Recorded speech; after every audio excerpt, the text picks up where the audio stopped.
ready.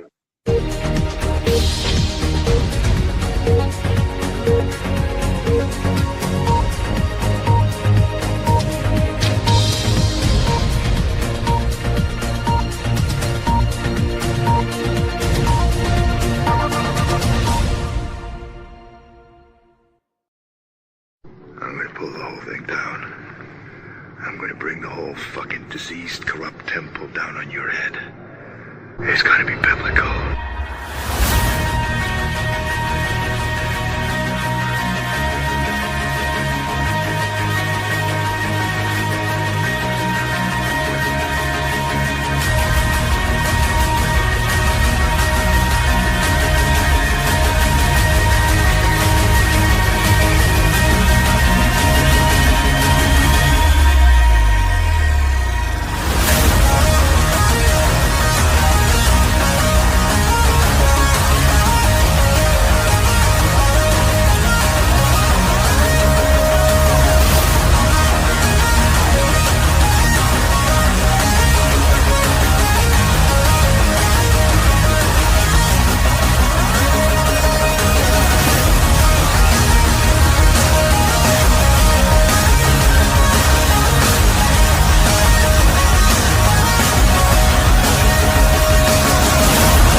Hello, everyone. Welcome to Patriots Across the Pond, Midweek Metals with Matt Geiger, episode 7. How you guys doing? Doing great. Good to be with you. Good to see you both.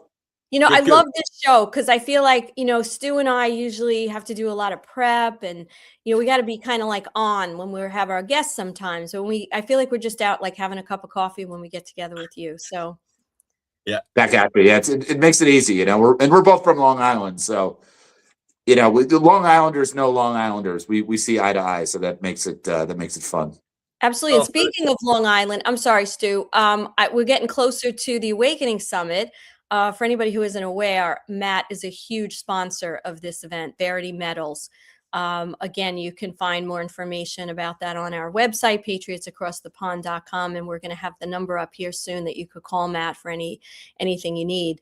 But I have to tell you, I have to just express something to Matt. We had... Hang about a minute. You just said patriotsacrossthepond.com. Did you mean the Awakening Summit? No, I meant about Matt, if they want to get information about Matt as one of our partners. But yes, thank you very much. The awakeningsummit.org is where you can get information. I think we're almost all sold out of VIP tickets, and they're going pretty fast now as we get closer. So we just added Sheriff Richard Mack to the roster. We have Dr. Jan Halper, Hayes, and Louis Herms as well. He's probably going to be zoomed in because of his busy schedule with the campaign. So anyway, I was about to go on a whole thing because last night we had Gene Decode on and we did a recorded show with him. And I was like a kid in a candy store with this man who just changed my life like 6 years ago when I started listening to him. Yeah, he's a trip. He's a real trip. He's the one who came out with the DUMBs and, the deep underground military bases and really analyzed it on maps for you. And I've never met Gene or spoken to him, but I know Scott has. Yeah. They've had him on TruthStream quite a bit, but he's just a wealth of knowledge, and I'd love to meet him someday. Yeah, and he's a passionate man as well. I was just going to say at the start, I feel a bit left out not being a Long Islander, but I shall get over it. But you're coming to Long Island in April 25th and 26th for the event. Yeah, definitely. Looking forward to it. How long have you got to stay, Matt? About 30 minutes, 45 minutes. I mean, it's not too much of a rush today. Oh, I gotta run some errands, but I'm all yours. Don't worry about it. Give us 4 minutes at the end when you know you got to go, because if you haven't seen our video yet that we've put together with AI, and it's got all our 5 sponsors in it, and we think it's quite good, and it's not too much for people, and they can watch it. We put it on the end of stuff. But I want to ask everyone a question at the end of this. So what's going on in the metals world at the moment? Silver had a big drop. seems like it's kind of recovering. Gold's been sort of holding in there.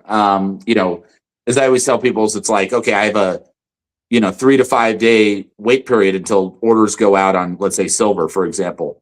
So it's like, how is the price coming down, and yet we have back orders? It makes no sense. It's just market manipulation. If anything, it's a great buying opportunity for people. If you haven't gotten involved yet, I mean, absolutely get involved. Right now, gold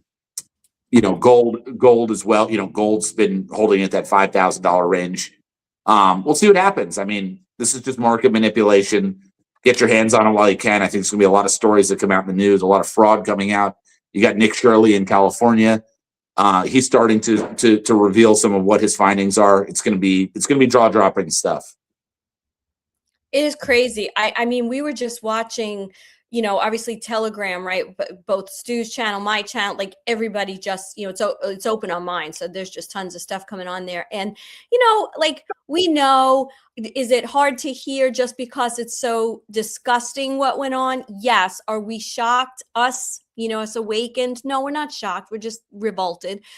But some stories just really get me. Like Stu was just showing me this story. Now, I had heard a few months ago that the whole taking pictures of children in school, right, was this whole scam to collect information, right? And, it pissed me off, right? Because as a parent, you're like, oh, it's picture day. And what are you going to wear? And let's do your hair and all this kind. And I remember growing up, you remember, right, Matt? Like you had picture day. And I don't know how it was when you were younger, but they'd come to the school. I had this really cool jumpsuit. I had this awesome jumpsuit when I was in elementary school. And I see it to this day. It's blue and yellow. It kind of almost like this shirt. It's like this blue and yellow jumpsuit. I kind of want to get one. I kind of want to find this, see if I can. Yeah, but go ahead. Yeah, and I remember they used to give you a comb. I don't know if you guys got a comb. Yes. Yeah, we had the combs. Yeah. You comb your hair. And then the lady, like the girls were always upset because the lady would like comb their hair and they'd be like, that's not how I wanted my hair to look. And you get the picture and you'd be pissed off. Anyway, I was sort of like metabolized this idea that they were doing that with the pictures, right? I was like, all right, these bastards.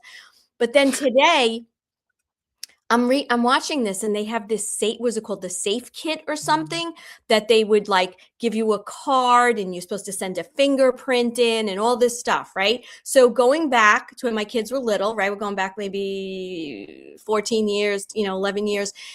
And I'm thinking, oh my God, like this is so great. We're always so worried about our kids getting taken. And now there's this place, this safe place where we can put the information. God forbid your child goes missing. They have this record, right? And so they're talking about how that was tied to everything too, right? Like, duh. And it just got me so angry. The fact that they were doing this is one thing. The fact that they preyed on parents' fear and parents trying to do the right thing for their kids and for the safety. And I don't know. It just hit me and so angry how diabolically evil these people are. Sick. Yeah. Yeah. It's absolutely sick. Yeah. I agree with your sentiments. And, as a mother, I could totally, and you know what, when people find out about this stuff and they really understand what these people have been doing, let me tell you something. This is going to be the motivation to put these people to death. Okay. Yeah. No one's going to bat an eye. People are going to say, Trump, go get him. And Trump's going to say, okay, I'm on board. You're going to the gallows. Yeah. That's exactly what it is. I mean, people are digging into these files, and it was Leon Black's name that came out, who got the acquisition of Life Touch, which was the company that was doing all those photographs. But I mean, Gene Decode said to us last night that he says that what we've seen so far is 2% of the Epstein files. 2. That's crazy. Yeah, he's going to be involved in everything. I mean, it encompasses literally everything. Everything. Yeah. This is the stuff that is going to, I think, start to lead to the indictments. And I think we're much closer. Yeah. The good news, I think we're much closer to these indictments, arrests, etc., than we realize. I think we're going to see a lot of that this year. I think we'll see it within the next couple months, maybe even the next couple weeks. Yeah. Let me ask you a question. I think it was Phil Godlowski who floated the idea, right? And Stu and I try not to get into like personal opinions or anything like that. We just like to take the information, look at it, listen to it, discern it, compare it to what's going on. So we take from every source, because that's kind of what you have to do when you're a podcaster. You can't just like live in an echo chamber. However, he did say on one of his shows that Epstein was an infiltrator. So working for the good guys, an infiltrator, as was Ghislaine Maxwell. What do you think about that? Could be. I mean, I certainly wouldn't take anything that guy says seriously. I think he's, quite frankly, a clown. I want nothing to do with that guy at all. Well, I'm just saying theory-wise, like forget who said it. I just, footnoted it. But I mean, could it be that this whole awful, disgusting thing is that he infiltrated and was really one of the good guys, if you will? I mean, your guess is as good as mine. I mean, we could speculate. I mean, it's always good to think outside the box, never entrap yourself into one way of thinking. We've looked at a lot of scenarios and, this could play out in a lot of different ways. I don't know. I mean, I'm just like you. I'm just like your audience. I can sit here. I can speculate. I'm not going to go out and certainly make any claims about anything in particular. But could be the case. Yeah, wouldn't that be interesting, right? I mean, obviously, anybody who infiltrates the mob or any of these organizations or this kind of evil has to do evil stuff. How do you convince them that you're a part of them, right? Otherwise, you couldn't, and they couldn't just go in with a bunch of guns and, arrest these guys because the system was so big. But I just like to get people's opinions because I think you're right. We have to keep an open mind about everything because we just don't know. And everyone as well. And I think it's, as somebody in the Patriot community, and I think I can speak on behalf of you guys in the audience, it's like, we know certain things. We know certain things to be true, but what we also have to do is we have to be malleable in terms of the way we think, and we have to be willing to. I think what the whole Q movement did is it opened up our way of thinking. Is that we're willing to accept new information, even if it's very disturbing to kind of the way we were thinking before, right? Because that's the big problem getting through to people, right? We talked about your friend last week, Elisa. It's people want to just operate; they don't want to face this information. And it's unfortunate because by not facing it, it's like an alcoholic. You have to admit the problem and do something about it. It's like the same thing with this is you have to admit this stuff's going on and something needs to be done about it. So you have to be kind of malleable in the way you think and accepting whatever the truth is. At the end of the day, it's going to be about accepting that truth. And I think that's what gives us a major advantage as a Patriot community is that we're accepting the truth. We're looking at it for what it is.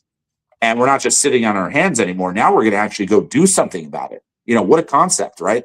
You learn about child trafficking and adrenochrome and all this stuff. Oh, well, maybe we should start putting some people to death. That may not be fun. Hey, maybe Hillary Clinton's got to go hang in a public square. Yeah, she's the first lady, but she's involved in some fucked up shit. So guess what? Time to hang. Exactly. But like you say, the whole slow draw out of this process is so that when that happens, minimum 90% of the people are applauding it. Whether you want to stand there and watch and stuff, some people won't want to. They just want to know these people have been taken out and that's the end of it. But you have to have enough people on board so that, mind you, what we're seeing lately and stuff about all these protests, there's never many people there anymore, is there? It's like most of these people have woken up. They might not be online telling everyone about it, but they're not going out. They're thinking, I don't want to be part of these people anymore. Exactly. Yeah. Massive part of the awakening. So I want to jump back to... Oh, go ahead, Stu. I was going to just jump back to... Benjamin Franklin said, justice will not be served until those who are unaffected are as outraged as those who are affected. Yes. Yeah. That's exactly. So true. And that was always that's a great definition also for a liberal too, because they're very big with telling you what to do with your money, what to do until it affects them. Like if you were to take all these rapists and illegals, the bad illegal, obviously there are illegals that they broke the criminal illegals, the criminal illegals. And you took them and you said, you know what? This is great.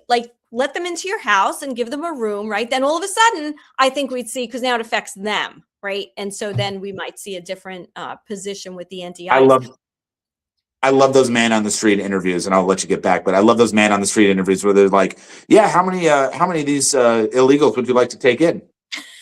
Here's a form. We're going to contact you. How many would you? Well, we don't have enough space. Whatever the excuse is, it's great. It's fantastic. Oh, sorry, I actually went. On that, doesn't allow it. Oh, crap like that. Yeah. Oh my God. So I wanted to jump back to silver because Gene actually, I mean, it's all in line with what we've been talking about, but he said something very, I don't want to say interesting. It's just I was so happy he said it. He said we're going to watch the whole financial system collapse because of silver. And I just wanted to get your feel on that, because that's a much bigger statement, you know what I mean, than saying how silver is going to just take off and but this is a guy I kind of trust with his opinions of things and understanding. And I think viscerally we kind of know that. But did you want to speak to that a little bit about just how? Yeah, it's what we've discussed about. It's what we discussed about silver being oversold, right, through paper contracts. So the banks effectively have the ability to create silver on paper. They don't have to have the silver. They can just say, hey, here's 1,000 ounces of silver. So for every 1 ounce that the bank has, they're selling 500 ounces. Right. And the problem is that, and General Flynn actually tweeted about this, but these naked short positions where they're betting on stuff obviously going down, right? Because you go long, you're betting that it's going to go higher. These banks are stuck in these short positions. So the more silver rises, the more these banks are losing money hand over fist by carrying these shorts. And it's a completely toxic asset. I mean, naked short selling should be completely banned. It should be completely illegal. But of course, this is ways that, these banks have been making tremendous amounts of money for years. Well, that game is over. That game is over. Silver is now at what? Almost $80. So what that means is that they're losing so much money that they're literally wiping out any assets that they still have on the books. They're getting completely wiped out. They're losing money hand over fist. So it's the bank killer, right? It's as our friend Bix Weir from Road to Ruta says, it's quite literally the bank killer. And silver is just going to continue to go up. So what that's going to do is it's going to continue to put pressure on these banks. It's going to create insolvency. And you're the bail-in. Read your prospectus from your bank, your checking savings account. You're the bail-in. If that bank needs money, if they need solvency, your fund, it's their money. It's not your money. It's their money. And they've told you that in very fine print. Do I think that's going to hold up in a court of law in the coming years? No. But these guys are quite literally going to lose people's money. Does Trump have a plan for it? Yeah, I heard a rumor that seemed plausible to me, and that is Trump took these short positions off the books of JP Morgan, Bank of America, Citi, right? And he stuck them on the Federal Reserve, because the Federal Reserve can lose infinite amount of money. They've got an unlimited budget. They can print as much as they want, and they don't have to tell anybody about it. So I think Trump's using that as a cover. So I don't think it's going to be a total banking collapse. It might look like one initially, but I do think that people will stand to lose. In other words, people are going to remember what happened because they will lose a lot of their wealth. But it's prices are going to come down. A gallon of milk is going to go back to 10 cents a gallon, right? A movie ticket's going to be a nickel. A burger and fries is going to be 50 cents. That's what I foresee happening. So you bring down it gives us an opportunity. I think what Trump's going to do is he's going to use it as an opportunity to bring us back to, 1940s, 1950s pricing. And if you're holding gold and silver through this event, right, whatever it looks like, it's just going to enhance your wealth tremendously. It's like a magnifier of wealth. So you have 100 grand in gold and silver, that's the equivalent maybe of $1 million.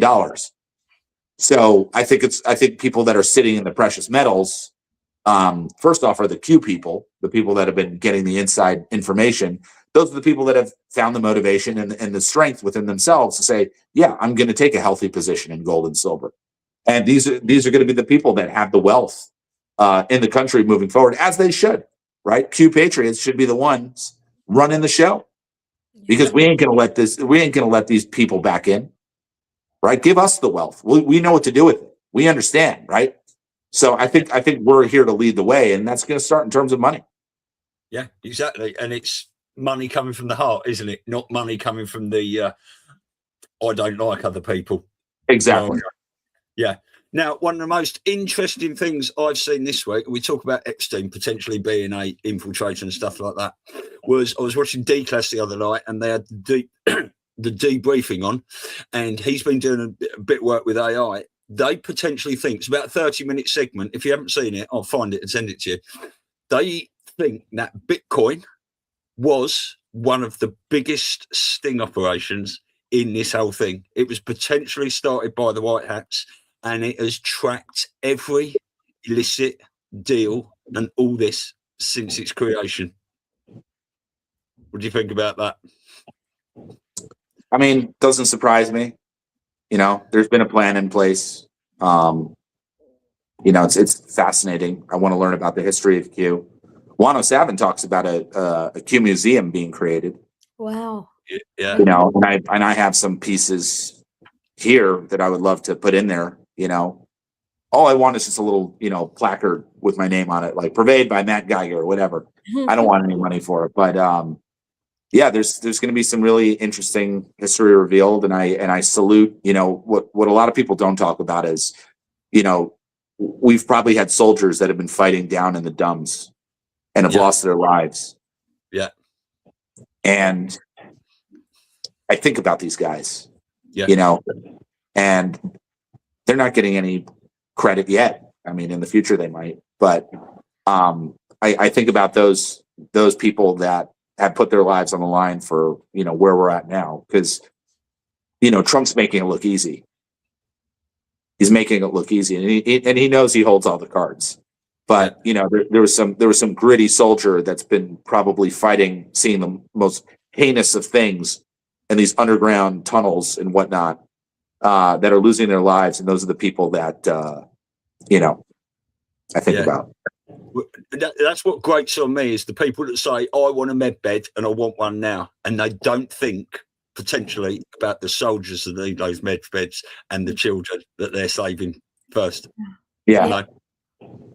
You know, these it's again, we go back to Trump and his comms and the things he says, right? And so, yes, obviously we need, in just normal life, we need to be recognizing the sacrifices, right, of our soldiers, our military, their families, right, who have to wave goodbye and, you know, be without them for long periods of time, children who don't have their parents around.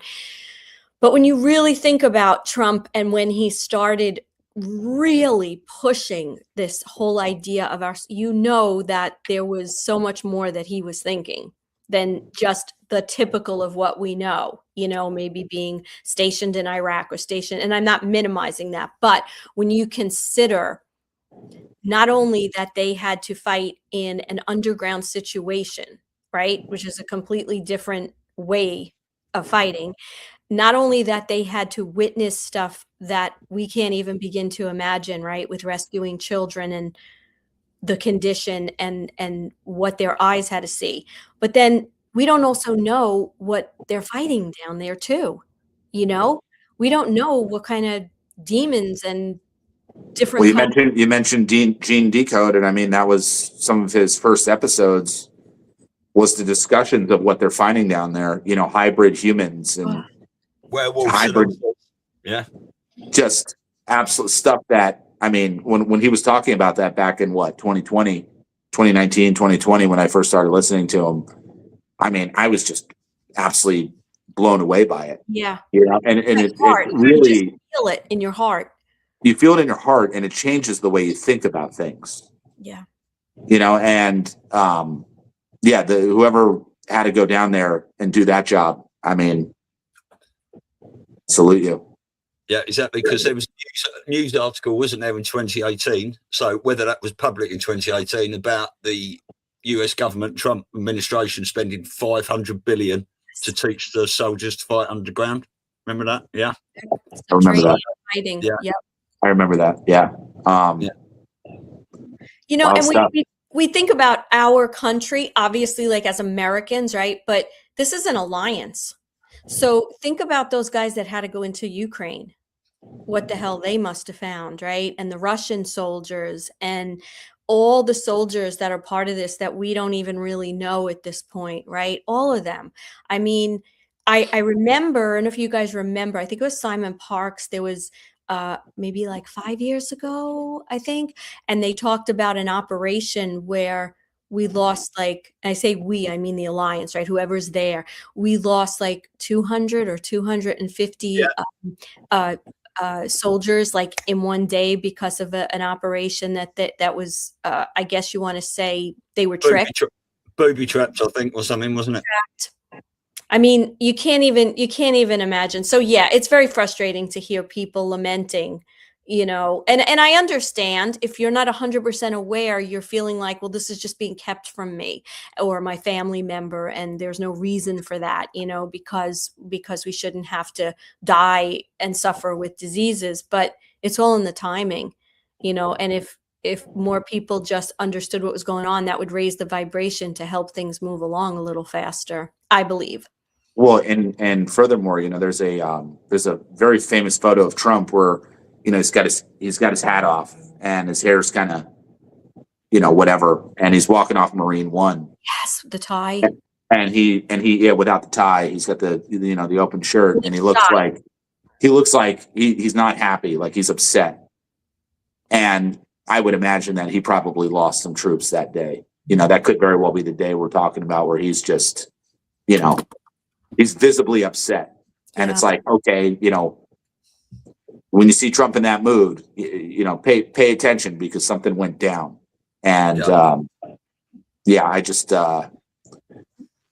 we can never be grateful enough to the people, whoever they are, just unbelievable stuff. Yeah. I mean, to pull this off as well without bullets flying about up there and us all trying to dig trenches and stuff, and is an amazing rollout of how they've done this. It will be fun to learn about this stuff, though. I will say it will be amazing to learn what's really been going on over these last 10 years or whatever, 9-10 years. It'll be really interesting to see what went down and what took place. I mean, this is going to be just epic. It's totally epic. Yeah, I mean, you said about the Q Museum. I was saying about 5 years ago, I can't wait until they bring out the Q-clopedia, 17 editions in it. But I know they're going to tell us a lot about it. But will they tell us everything just in case they've got to do it again 1,000 years down the line? It's wild. It's wild times. It really is. And you mentioned my cousin, right, Renee. So we started a series last Friday, Red Pilling Renee. I don't know if you got a chance to see it. So we have him on weekly to kind of bring him through his journey. And it was really interesting to have him live on the show because, we were watching in real time, right? And we were watching his reactions. But the thing I think that most people are going to notice is that he gave a before and after. Like we showed him, a couple of speeches, like a couple of Trump speeches and videos. And we showed him Joe M plan to save the world. Yes. And we also showed him the speech that Trump gave. Our movement. And so he was actually saying like the old me would have reacted this way. Like he said, and now the way it's resonating in a completely different way. So I guess this whole idea of, shocking people is the way to wake them up, right? There's no other way. Yeah. Well, the good part is once you wake up, they can't put you back to sleep, right? As the expression goes. Yeah. I mean, the three of us, this audience here, we ain't going back to sleep, No. I'd rather go fight and die going against these people than continue with whatever was going on. I want nothing to do with it. I want nothing to do with the way society used to work. Yeah, it's unbelievable. It's unbelievable. And kudos to the deep state. They really they brainwashed us. They knew what they were doing. I mean, this is done by a very sophisticated group of people. But slaves no more, as the expression goes, right? Slaves no more. Yeah. Yeah. Little quote here from Voltaire: "The happiest of all lives is a busy solitude." And I thought that was very fitting for everything that's going on, because I'm happy, I'm busy, I'm doing what I am, and I'm speaking to like-minded people, and I don't want that old life. You know, I'm not interested in those things. I can't sit here and watch football and sport and that, knowing what I know. Yeah, I love sports, man. As I think we talked about this last week, but I mean, I love going to Cardinal Stadium. It's right down the street here. I'm in Glendale. It's a 10-minute drive, and I love going to those games. Never again, not happening. I want nothing to do with these sports organizations. Yeah. It's all corrupt. They're trying to push their agendas. Everybody sees it, and you gotta just tune it out. I know everybody wanted to watch the Super. I didn't care. I went upstate. I stayed in the middle of the woods. Good for you. And then Gene was talking. I keep going back because it's so fresh on our minds. But then he was saying about you say one, it's corrupt and everything, but then he's actually talking about all the games, a couple of them, specifically. Like we know generally, just how they're fixed. So yet again, right? It's nothing but a big money laundering. Well, yeah, last year there was that big story about the NBA, and they were rigging games and the FBI got involved, right? And it's like, okay, if the NBA is doing it, do you know how much money, like you guys understand, there's so much money in these these sports organizations. The NFL, I think, generates like what, $20 billion a year or something crazy. I think it actually probably is quite a bit more than that. These organizations are what did we find out with the NBA? We found out that it was the mafia. So really, it's the mafia running everything. And who's on top of that, right? That's what you have to say, because right. It doesn't end with them. They have a hierarchy too. So exactly. And and then all this money, what are they doing? Well, if you have to throw a game, they're going to pay them. Like, don't worry about it, so everybody will get $1 million for that game. And, it's so disheartening. And who I feel really bad for are the kids, because kids are innocent and they have heroes, and, they want to do this and feel like, they're emulating somebody that they look up to. And then that's the part that, these kids are just, when this all comes out, it's like, what we could do, what the solution could be? I don't mean to interrupt you, but go to your local high school football game, Yeah.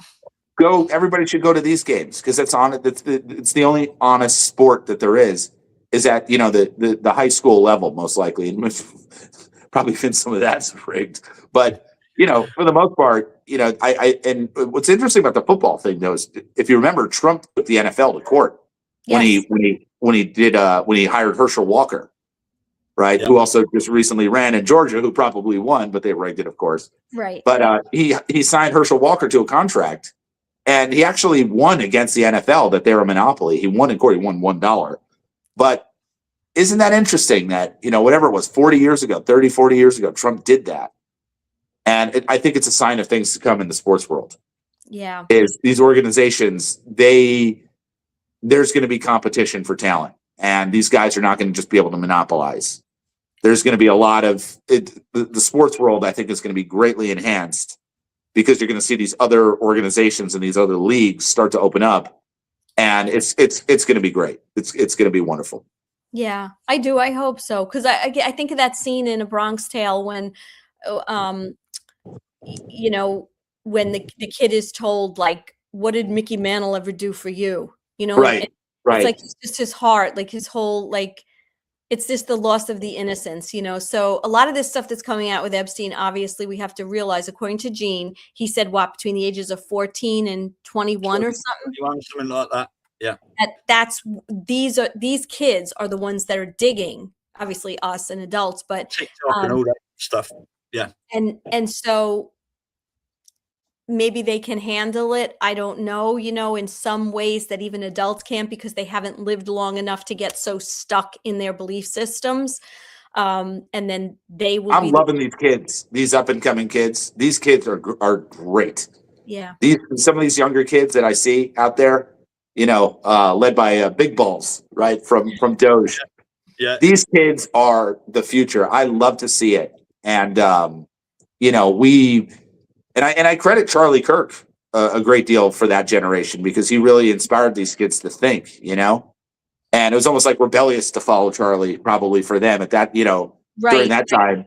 Right. You know, Charlie's coming here and just putting the liberals on notice. So I love watching these kids, and Big Balls is he's one of my favorites. Yeah. Yeah. I mean, we've even talked about that because he got beaten up, didn't he? And supposedly. Yeah. Well, that's just what I was going to say. Perfect answer, because we were saying, is that part of the movie? Because it's funny how he was in the news, beaten up, not in the news, played his little part. He's probably sitting there with Charlie now having a pina colada somewhere. Most likely. Right, okay. I don't know how much time we got left, but I do want to get a question in. And I keep getting asked this question, especially on Facebook, places like that, and I'm just getting fed up with answering it. So I started with Gene yesterday. I'm going to ask everyone, and I'm going to make a little compilation together. So the newbies that are coming in asking me this question, that's absolutely fine. They're paying interest. But the black pillars, the panic hands, and the people who don't follow Q-tarts and all that sort of stuff, the question they ask, why is nothing happening?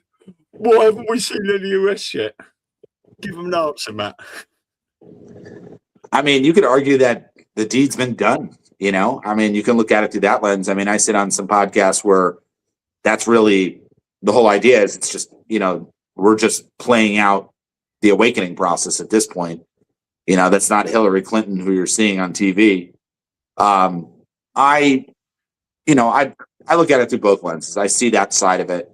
But I mean, if nothing's happening, I mean, look what we just found in Minnesota. I mean, Governor Tim Walz, I mean, that guy did a murder for hire with that woman who voted against illegal immigrant health care, right? She wound up dead.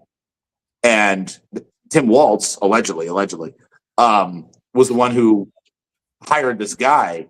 I think what they did is they left certain people in position. So I think like Tim Walz was left in position, Ilhan Omar. Right, Eric Swalwell. I think a lot of these people were left there so that their world would come crumbling in because these people are guilty of some very sick and heinous stuff. And every day that goes by, I mean, what is this? Sorry about that. I don't know what happened there. I had like something on my screen come up. I think that they're being left in place so that they feel pain every step of the way. Yeah. And to me, it's like, I don't mind if this goes on for a while. Let them sit there, let them sweat, let them stress. You know, are the U.S. Marshals going to be kicking in my door tomorrow morning? Sleep well. Have a great night's sleep. And I want them thinking of that every night because these people are so sick and twisted. And what's coming out about these people is just beyond crazy. I mean, yeah, there you have it. It makes their network sweat too, right? Like, so they're the point person, and then you got all these other people that are just sitting there sweating and waiting and right. And it could be that they left them, like you said, they left them in place, but they're controlled, and it's just like, keep doing what you're doing. I want to see the nameless, faceless people that are behind the scenes running the show. I want them to show their faces. Yeah. Yeah. And the beauty of what you just said there about leaving these people, certain people in place, is the fact that as you pick out their support structure, they've got no one to turn to as their world crumbles in front of the mainstream media. Right. It's glorious. It's glorious. We could do this for a while. I'm in no rush. I'm in no rush at all. Yeah. Now comes the pain. I'm living my best life, guys. I'm living my best life. Yeah. Which we all should try to do. I know it's tough to Stu, do you want to put up the number for Matt's get in touch with Matt? To the audience, you know, if your audience is looking for give me a call, you know, or go to your local deal, whatever. You know, I just tell people like, hey, I take care of you. I'm one of you. You know, I just happen to have a gold and silver company, but you know, I've been following this information for years. And you know, I'm really grateful for the people that have called in, and you know, we've done some business through your show, and your viewers are just amazing. You know, we're all the same people. You know, we're a big soul family. You know, and if the world got on that page where it's like you look out for everybody, you know, one thing I'm known for is I don't rip people off. I want nothing to do with that type of gold business. These jokers out of Los Angeles, okay, these guys are literally criminals. Okay, and the problem with the gold industry is that there's no regulation, right? There's no one regulating the prices that you pay, so they can charge you whatever they want. Yeah. I don't want to charge you a ton. I just want my little tiny commission, and I move on, right? And we do a good job. And we come on the show, we show our faces. There's not many gold dealers out there that come on these shows. Why? Because they don't want to show their faces. They don't want to. They want to take your money. I don't want your grandmother's retirement account. I want nothing to do with that. I want grandma to succeed. If gold and silver, the way I work on an IRA is if a silver eagle is $90, I charge 92. So I upcharge it a little bit. That's how I make my money. I don't want your grandmother's retirement. I want nothing to do with that type of business. I want to take care of the Patriots have taken care of me. They've taken care of me. They call me. And you know what? I'm going to take care of them. And that's the way I look at business. And you know what? It's been working very well. We've been doing fantastic. And that is why we love having you on our show. And Elisa and I knew that the first time we spoke. So, Well, thank you. And you guys, I can't wait to meet you guys in April. I'll be out there, my hometown of Long Island. What are we doing? I know you have some plans. We're so excited. I haven't booked my flight yet because I got to get Joe. Scott's here with me now. We're thinking of doing, I'm going to get Joe out there. And I don't know if Joe's going to come here first. I got to see how we're going to, so the three of us can fly directly because it's a cross-country flight. I'm in Arizona. Yeah. But I want to go, I want to take these guys and you guys to my hometown, show you around Port Washington, my hometown. Take you to Carlo's Pizza. That was my favorite pizza place. I want to get a chicken roll. I haven't had a chicken roll in years. Those don't exist out here. They don't exist. Yeah. I was actually at an airport in South Carolina, just on a connecting flight, and they had chicken rolls there. And it wasn't really that good, but like it was good enough. Right. It was like a taste of home. And I was just like, man, this is good. Yeah, I want to take you guys. We're going to get a rental car and stuff. So, the two of you, me, Joe, Scott, my buddy Josh, probably my best friend Josh. Oh, he's coming in, right? Yeah, he's coming in. Yep, he's on the rooms. I want to take us around. So I'm going to get like a big SUV and we'll go drive around, and we'll take the train to the city because that's always easier than driving in. And it's fun. It's like a little experience. Plus, I don't know if Ma'am Danny's going to tax me for the SUV I'll be in. So. Yeah, exactly. Although I don't know the last time you were in Penn Station. Okay, it's been a while. Maybe I'm just like too old school. But my daughter's 19. She's the old soul. And you remember how like dumpy it was? Like there's no other way to say it. It was dumpy, and you had the escalators, and the ceiling was low, and you had everybody would like rush to the boards to look at when the next train, and then the train flipping. Does it still have the flipping? Right, things? the flipping. Right, remember that? We're like whoop, West Hempstead, whoop, Port Washington. So they redid the whole thing. Did they? Okay. And so there's people that are like, oh my God, it's so great and it's so modern. And when I went through there with Kelsey, we're like, I don't know, maybe there's something wrong with us, but the old dumpy Penn Station, like, look better. Yeah. So anyway, good memories there. Your eyes to see it, like it is nice. I'm not going to say it's not nice, but you know what I'm saying? Like there was something comforting about that old. It's it's a part of me. It lives in my heart. Penn Station. I can't wait to be back there, and we'll go frequent. Maybe we'll go up to the Upper West Side where we used to go get drunk on the weekends at some of the bars up there. Let's see if they still exist. On Amsterdam Avenue. The non-tourist tour. You know what I mean? The non-tourist tour. The this is what you wouldn't be taken on if you were on a tour. We're going to take you, on all these fun little things. Yeah. Yeah. Well. Yeah. I spent a lot of time. My grandmother was on 108th and Riverside Drive. Oh. So I spent a lot of time on the Upper West Side. That's where Tom's restaurant from Seinfeld. That's right there on 114th or 112th or something in Broadway. Just really good. Really good memories up there. It reminds me of my grandmother. She passed away at 94 in 2007. So, she had a great life, but I just always get that nostalgia anytime I head up that way. So I'd love to do it with you guys. Yeah. Hey, so have you ever gone to like Little Italy in the Bronx, Arthur Avenue? Do you frequent that? I love that area. That might be fun to do too. If we could do that. Even Riverdale, which is, obviously the very west side of the Bronx. Riverdale's beautiful. I used to go up there. I used to take the 9 train up there. And that's a fun spot. That's a great, people don't think of the Bronx as Riverdale. Riverdale's like, you're in the Bronx. This is beautiful. Yep. It's the greenest borough. It's the greenest borough. It really is. Yeah. The Bronx has got a lot to offer. People don't realize the Bronx is actually it's got some really phenomenal areas. Yeah. Yeah. Yeah. Okay, cool.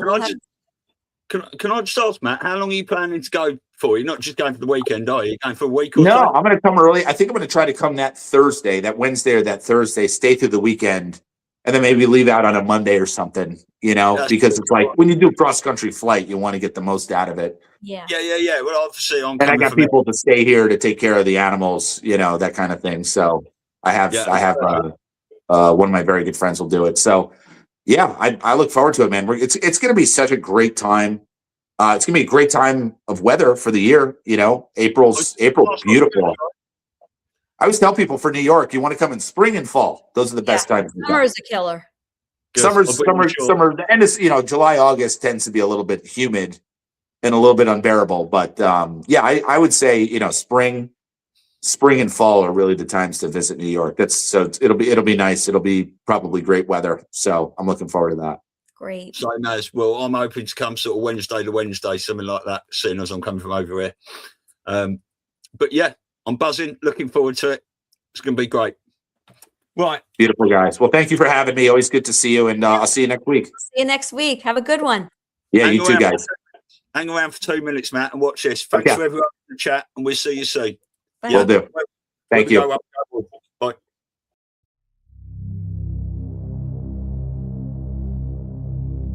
In a world flooded with noise, clarity has become rare. People are questioning what they're told and searching for something real. Mr. Heal's modern wellness meets old school remedies. CBD tinctures, methylene blue, gummies and edibles, THC-free wellness, and functional remedies crafted with old school care and modern precision. Biozox, a trusted source for ivermectin and fenbendazole. Biozox, believe your health decisions should be yours, not dictated by politicians or big pharma. Crafted with purpose and precision, freedom forged coffee, cacao and mushroom tinctures, small batch roasted coffee, rich cacao and functional mushrooms crafted with purpose. Verity Metals, redefining what precious metals investing should be. Why choose Verity Metals? We're not just another gold dealer. We're a trusted retirement partner. Our clients choose us because we lead with education, integrity, and transparency.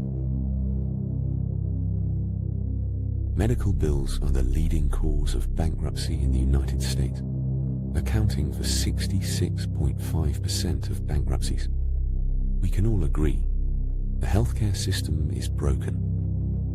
There is an alternative. Impact Health Sharing, which Yahoo News is calling the disruptor in the $4.6 trillion healthcare system. For more information, visit patriotsacrossthepond.com.